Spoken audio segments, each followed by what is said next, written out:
Welcome to Everyday Simple Somatics, a podcast dedicated to helping you find healing through your body's natural wisdom.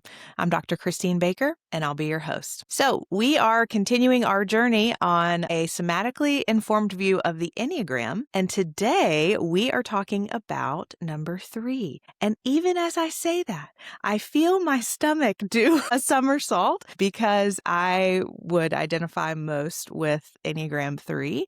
And so I was just telling Meagan, I have this like mix of excitement and curiosity happening in my body and also some bracing. And so definitely have been looking forward to hearing what all Meagan has to share about this number. So, and speaking of Meagan, for those of you that are new to listening to this podcast or this series, Meagan is our guest for this series. The Enneagram and talking about it from a somatic lens has been a request of listeners for a while. I knew I wasn't the person to walk people through it because I just am not as educated as I would need to be to do so. And so I found Meagan, and she is incredible. She has been so wonderful walking us through all these numbers. She is a integrative somatic practitioner and the founder of Presence with Love. She has extensive training in body-based healing. She's has training in the Somatic Enneagram. She's trained in somatic experiencing. She's a certified yin yoga teacher, does breath work, just has such a great understanding of how our personality patterns and our bodies are interconnected, and has just been a joy to get to work with recording these episodes. So I'm just thrilled she's here. So Meagan, thank you so much for being here. Yeah, thanks for having me. And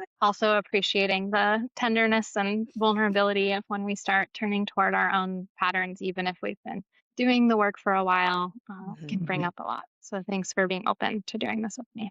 Yeah, thank you. I appreciate that. Okay, well, let's jump in. So for people that are unfamiliar with Enneagram numbers, I wonder if you could give us the basics of our Enneagram 3s. Yes, type 3. One of the naming conventions for this is the achiever. So the core fear of 3s is being worthless, without inherent value, appearing unsuccessful. And there's this desire then to feel valued, respected, to have status, to feel successful. And that can show up in ways of forming or achieving. Like I really value the things that I'm getting done, the goals that I'm meeting, the titles that I have, and maybe like feeling like the world values me more for what I do rather than for who I am. And so I'm really kind of focused on that productivity. What can I get done?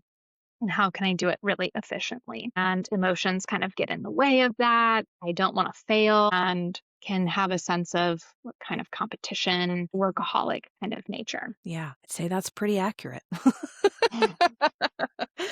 There is nothing I love more than a new planner at the beginning of the year that has all the to-do checklist and goals at the beginning of it. I feel like I'm just like so drawn into that. Like, oh yes, let's create goals and separate it out into checklists of how I'm going to get it done. So yeah, I super resonate with that. Okay, so can you share a little bit more about the somatic profile for this number and what the defense mechanism might look like? Yeah. So somatically, things we might want to be tuning into for the 3 from the perspective of our center of intelligence, that I care about value, identity, love, connection. The, again, freeze response probably coming up as something to navigate here.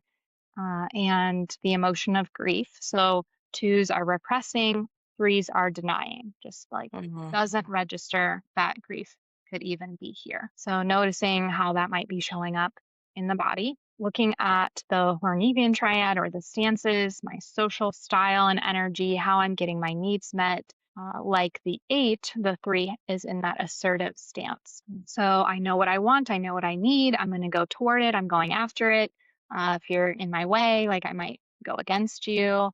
So it's just way of, moving toward what I want. And along that way of that, I'm repressing feelings because again, that's slowing me down. So noticing how that's showing up in the body. And then the defense mechanism most associated with the 3 is identification. So this way of I am becoming a label, a title, an identity. I am so identified with my job, my school, my family, whatever it might be that I think is successful or that I think other people think is successful, that now I've really lost who I am. Like I'm not even sure who or what I am. And I'm identified with something else outside of me, showing seeing how that's showing up in the body, and some kind of maybe somatic patterns we might look for or be curious about. Is it to slow down, to rest, right? This part of you that wants to keep doing and staying busy and Mhm. meeting all the goals. So seeing what it's like to slow down. There might be this sense of feeling like parts of you are separate, like Mhm. feeling kind of disconnected even inside, and noticing that there's this part or this part, maybe not noticing so much of the whole. There could be a sense of tension or pressure in the chest, and even ways that this could lead to autoimmune conditions. My Mhm. husband identifies as a three, and he really is like, I don't have time to be sick. Right. So then you're I've suppressing said your that so immune many times. system. Yeah. And your body's like, okay, I guess we won't. But then eventually that's not sustainable. Yeah. Yeah. Oh my gosh, that's so funny that he says that. I say that to my husband all the time. Like, I cannot get sick this week. I have too much going on. It's so interesting too, like the struggle to slow down. I remember like one of the things that one of my SE teachers said that was so like profound to me. It was so simple. She just said, rest is the work, like play is the work, joy is the work. And it was just like this. Wait, what? Work is work. Like, it's not, like, how is this a thing? And so it's been like, I mean, so she said that, gosh, when was I there for that? I can't remember when that training was. It was May. And yeah, and so I've been like really trying to like take a Sabbath day where I like don't work. I just rest and do things I enjoy and are nurturing. And so, but it is hard. Like, it's hard to feel unproductive. So yeah, so resonate with so much that you shared there. Okay, so curious about what would be the warning signs that this number is moving into more dysregulation or stress pattern? Yeah, looking at the arrows, the three in stress can move toward nine. So that's where it's like, okay, I've done so much, I can't do anymore. Like now I'm disengaging, I'm apathetic, I am just kind of checked out, spending a lot less energy on myself, my appearance. And when we can be in dysregulation for longer periods of time, more identified with the ego and don't have as much resource or capacity in our systems, that's when the three can start hiding mistakes. I'm trying to make myself look good, and that might mean that I'm throwing people under the bus or betraying other people. I could be cutting corners. It could be more like petty or even kind of narcissistic qualities. Okay, and then the other direction, how would we know that someone is really doing their work? Yeah, so that frees energy again when that doesn't need to be engaged for survival mode gets freed up for seeking connection. Seeing how that might be showing up for the three could be different again than how it shows up for the two. So, Mhm. noticing through the body what the seeking connection instinct and how it feels nurturing to have genuine, authentic connection where you're showing up in yourself too, Mm. not from a place of just this is what I do, but this is me and who I am and how I feel. And then the holy idea. So I'm not in that kind of push pull dynamic, but I'm more open and inclusive of all perspectives present. The holy idea for the three is holy hope, and this sense of the future being hopeful regardless of what I do or don't do. I am not doing. Doing is done through me, and we are conduits. And that means that hope, the future is hopeful. Things will get done, progress will be made, whatever it is happens. And it's not just again because of me. That's so good. I love that. So this isn't like a faith-based podcast, but in my faith tradition, Sabbath is a thing, like taking a day off once a week or whatever. And my husband said to me one time, like the idea being that God or higher power, right? Like God is giving you the exact amount of time that you need to do whatever you need to do. And that like kind of blew my mind. Like, but no, there's never enough time. And so I love this idea of like holy hope. It's like, okay, like, yeah, it's going to move forward. Like, no matter how much, sorry, you're ending up being my therapist here. I need to pay you for this. No, I love that. That's really good. Yeah, and the invitation too of like, what does it feel like in the body, right? Mm, Making it safe in the body to have that holy hope, to know not just in my mind, but in my cells that that yeah. is part of reality. Yeah. Because then I feel like there could really be change. Like if you feel that, Yeah. deeply. Yeah. Yeah. This is my journey, sister. This is where I need to keep You're doing trucking. it. All right. Well, as scared as I am and as excited as I am, let's move into our somatic practice for this number. Okay. So again, invitation to check in every day. These ways that somatics really invites us into this is how I'm living my life. And for the three, seeing we've kind of talked about this, what is it like for you to slow down and enjoy the process, right? Not just the outcome, but the journey, the process, the way of getting there. What is that like for you? Not about how fast and efficiently can I get something done and look at how quickly I did it. But even cooking food or going for a walk can be fun in the journey, maybe. That's so good. I just wrote it down. What's it like to enjoy the process, not just the outcome? Man, that it's so, isn't it so interesting? I'm sure there's things like this for you for Enneagram ones where you're like, I can't even like, do people think that way? Like, and so, yeah, I love that. That's really neat. Okay. All right. So that's kind of the daily encouragement. Yes. Yeah. So we've been kind of inviting if you have space and time in this moment to tune in, you can slow down with us. Or if you want to come back another time, we'll invite a practice now. And maybe that starts with even kind of leaning back or settling back. Uh, you could look around the room and receiving the room, receiving where we're at.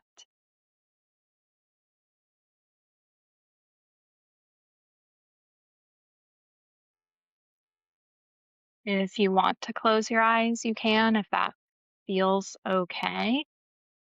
Otherwise, softening your gaze, maybe focusing on something like a candle, or if you have access to a window, something outside.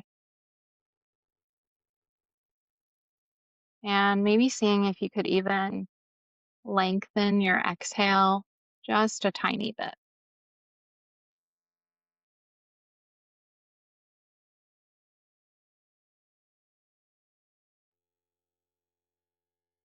And noticing something here that feels okay inside your body, maybe even just neutral,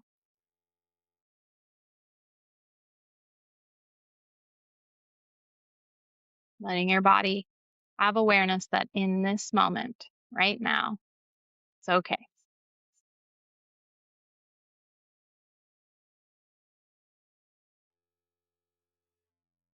And the practice here for the three is tuning into this feeling tone of vanity,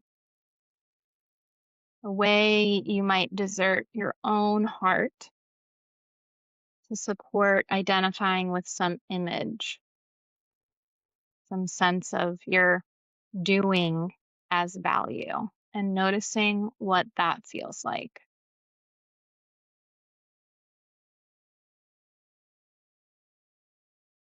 And the sensation and experience of that might feel overwhelming. There might be numbness or emptiness, and a way that your body wants to take you out of this, and that's okay. Breathing maybe around your chest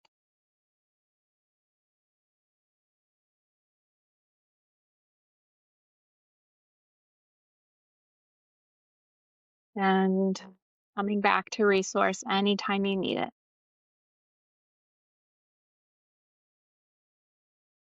When you explore this feeling sense of vanity, believing that you are your personality, that you need this attention and value from the outside, seeing if that brings up any images, colors, patterns,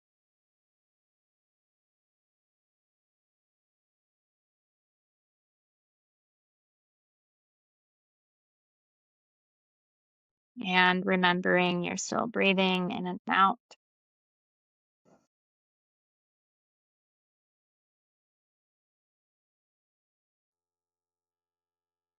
And you might notice if that feeling tone of vanity wants to take you into a different shape or posture.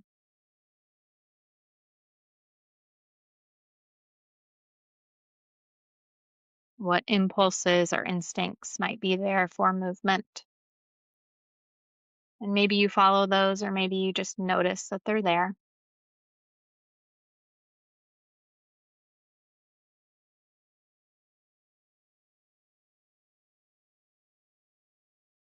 Maybe noticing touch or points of contact, and that your breath is still coming in and out.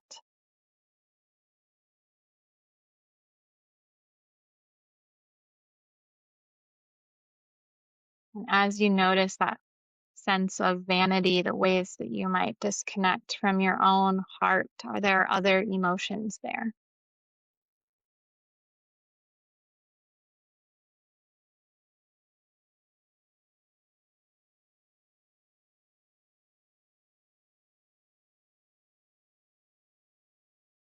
And if any of this feels hard or you're not sure, it doesn't mean that you're failing. We're learning and in the process.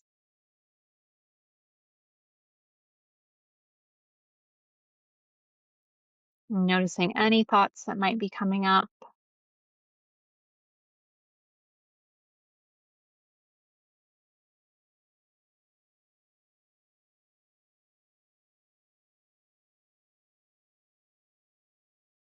knowing you can stay with this as long as you would like to keep exploring your sense and feeling tone of vanity, or you can start to offer yourself something supportive. Maybe there's something in your room that you can smell or hear. If touch feels helpful, if you like to notice what is holding and supporting you, or if you like to notice your edges, maybe some movement feels nice, stretching, twisting, turning,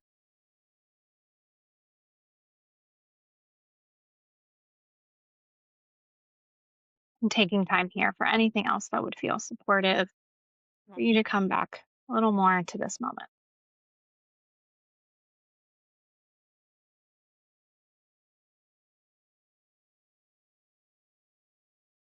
Mm. Yeah, that was so helpful. It's interesting. So I have my own SCP. She's the best. Something that she's like consistently saying to me ever since I've met her, which was like 3 years ago, is it seems like your system needs more rest. Like it seems like there needs to be more resource, there needs to be more slowness. And so as you were doing that practice, like the image that came up for me thinking about vanity was like someone tap dancing, but like super tired. Like they're just like tap dancing, but like exhausted. And then when you went into the behavior channel, like with the how does your body want to move, what came up was like lay down. So that was like really kind of sweet and tender. So I'll have to share this with her. She'll be very approving. Like, yes, I like this movement pattern. Let's try it. So anyway. Ways we can notice the exhaustion, the efforting that our type structure Mhm. has. Yeah. And our patterns are really protective and intelligent and can feel really Mm. familiar. And in some ways, we might like them. And when we're ready, our body might say, actually, I'm not sure I want to keep doing this. And here's a Yeah. different impulse or a different way of being. Yeah. Yeah. That's really good. I really appreciated in that meditation, you said something like, and if you don't know the answer, like that's okay. Like we're all on a journey or something like this. Like you don't have to have all the answers right now. I think that that's something too, like even in this idea of like rest is the work. Like I feel like I've made huge strides over the last 3 years of moving away from workaholism and towards more rest. And I can also see like the long road ahead of that shift. And so it's helpful even just to hear like it's just such a process. So yeah, Yeah, really, I've really told a good. friend recently that I think the Enneagram's like a long game tool. This is not Right. in somatic work, really. Mhm. This is how we sustain transformation over time. Yeah.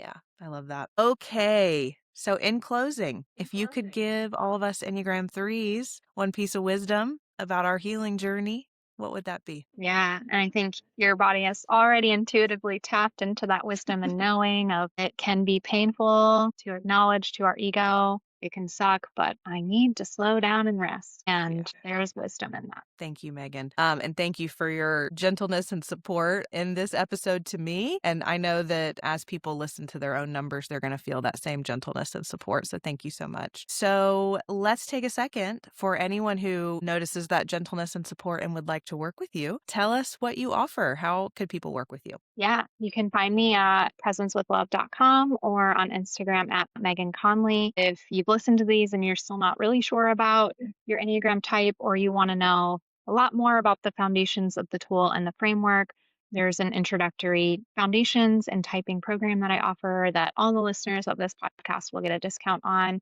So you can reach out about that, or we can move through kind of a new client program for working together and seeing what's showing up in your nervous system, in your body, and could be through the lens of the Enneagram as well. Well, thank you so much. I really appreciate your time and energy that you've put into these episodes. Thank you to all of our listeners for tuning in. And as we close, just remember, guys, your body has innate wisdom. All we have to do is learn how to listen to it. And that's what I'm here for. I'll see you next time.